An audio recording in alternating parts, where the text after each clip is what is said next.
grade, but what if that student loses their cultural background, loses their ability to connect with their family, connect with their culture, anything like that? Like, that is not success.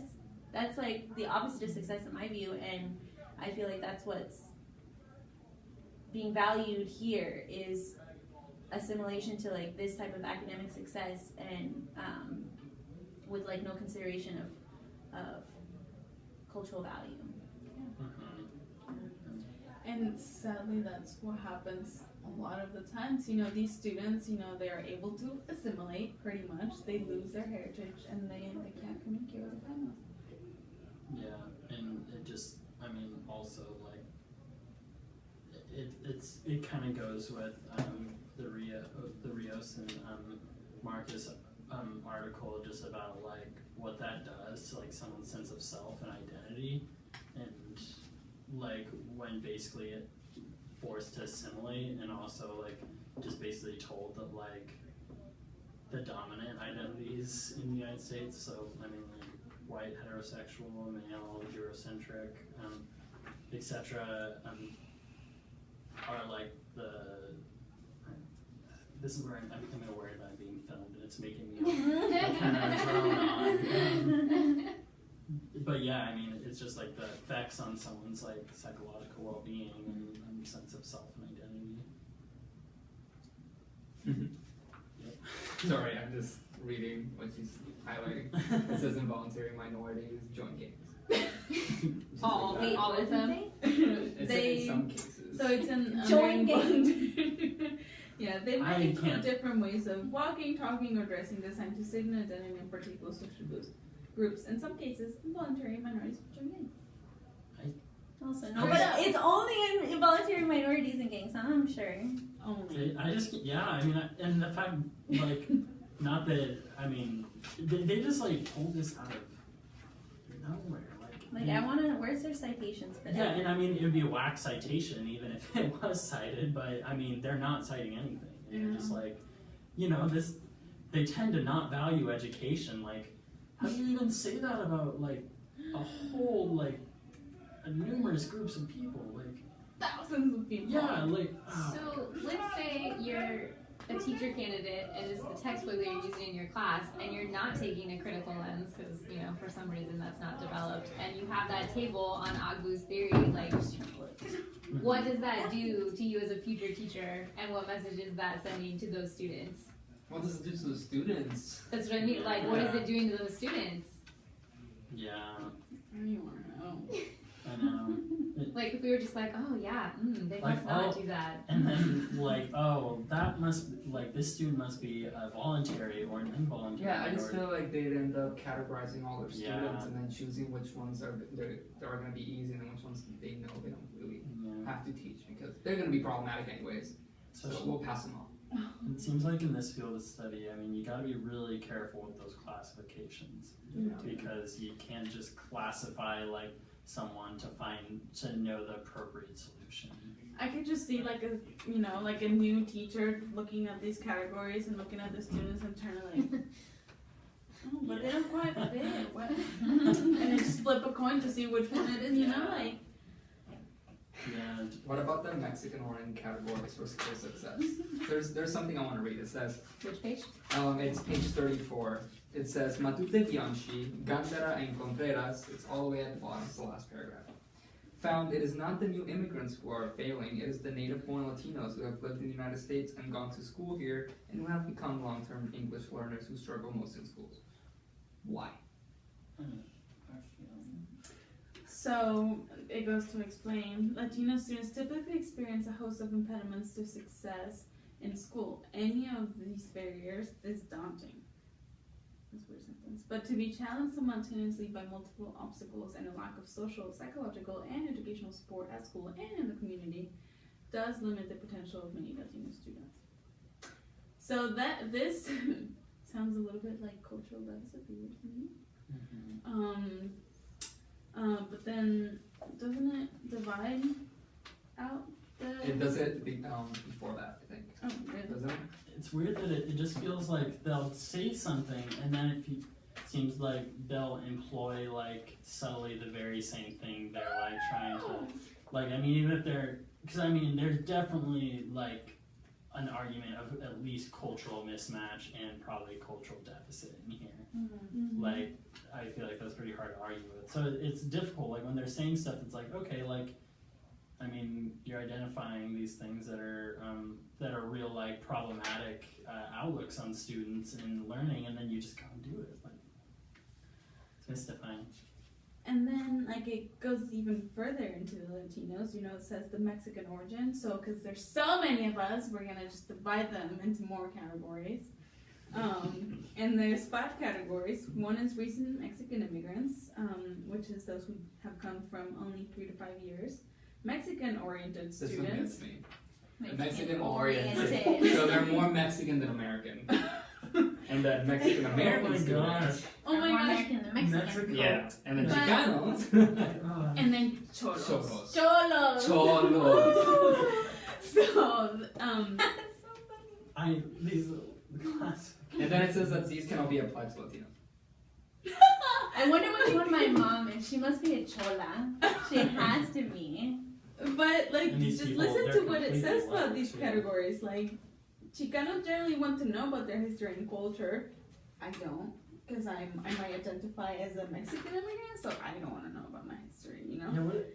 And then, so Mexican Americans, these students were born here and have a culture to U.S. culture. They may speak Spanish, but many have lost most of their Spanish and do not really consider themselves more, and they can not, what?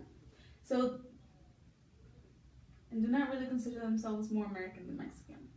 That sentence is really weird sentence to me, but. And then, the final group is the cholos, who may be associated with Mexican gangs and may be identified Straight up. by the ways they dress or act. Okay, so that's my. This pisses me How off does this help? because how? Okay, yeah. So these cholos, because they dress different and Act you different. yes, and they act different. Does that take away their immigrant or their like Mexican American or their American Mexican, whatever you want to say, Chicano. their experience, Chicano experience? Like, And I want to know, how do any of these categories affect their intellectual capacities to learn the same thing that other students are Yeah. learning? Like, why is there a need to classify them The further? problem of classification, especially employed here.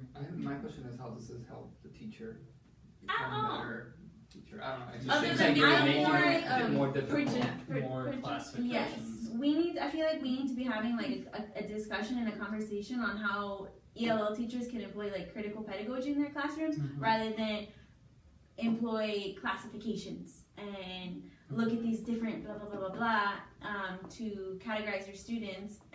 None of these are helpful. No. We need to be looking at like the systemic issues behind students failing, Yeah. Yes. not Why any are others. they really failing? It's not because they're Latinos. But they don't talk about that They because don't. there is no problem with the system. So we're running. We have like 7 minutes and 30 seconds. So should we move on to Rios and? Can I just say one last thing about Oh, the for end of sure. this? So Yeah. page 36, it says that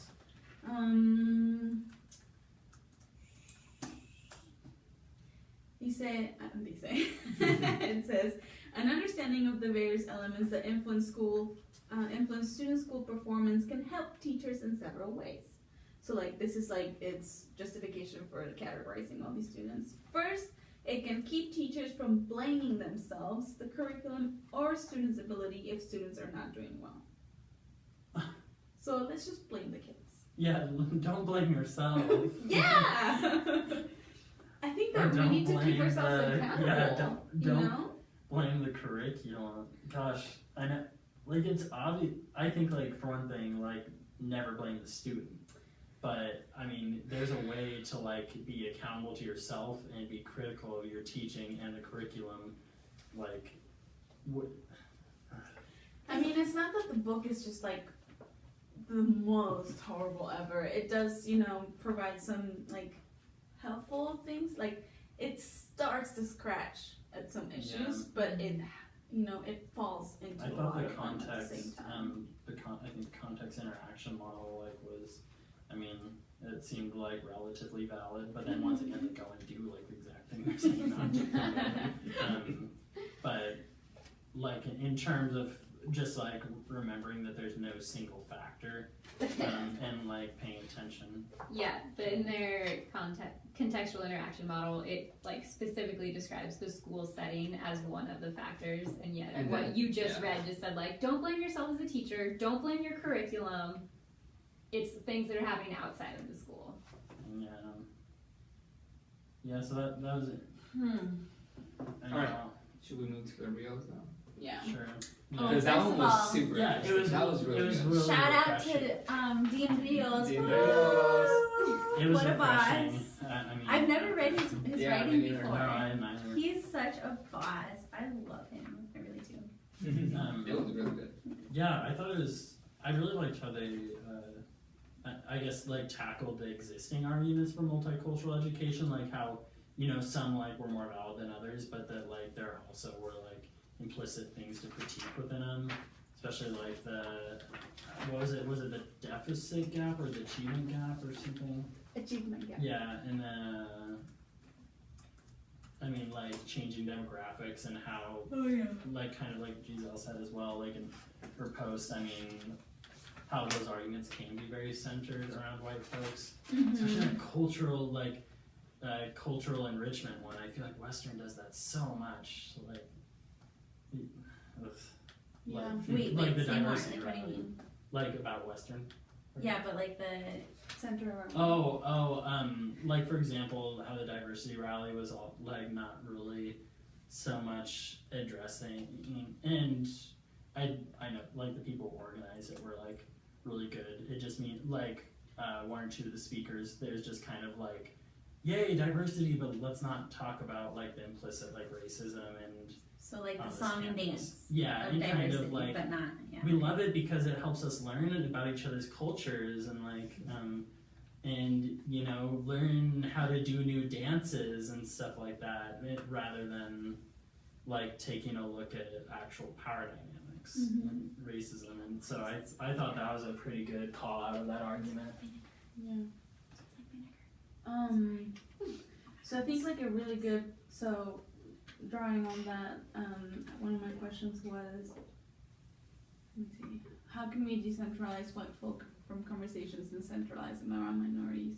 And that was when talking about multiculturalism and race, what was it? Race enrichment or something? How would we do that? Yeah, let's brainstorm. Get into the questions. The problem with some like the questions I was asking, it's like I don't have an answer for it. Yeah. Like that's why I'm Yeah. asking it. Like I want to know, Exactly. but it's not Yeah. just a discussion question. And I think she recognizes that. Yeah. I don't know. I think, and we see this a lot, especially like around social justice spaces where we start seeing students saying like, it's not my responsibility to, and I think that's like it's a good way to like decentralize those conversations and centralize them around the real focus is like, how are we gonna like actually protect ourselves and really combat these injustices instead of like having to always take the time to educate when there's a ton of education resources out there. I don't know, I lost my train of thought. The joys of being on video.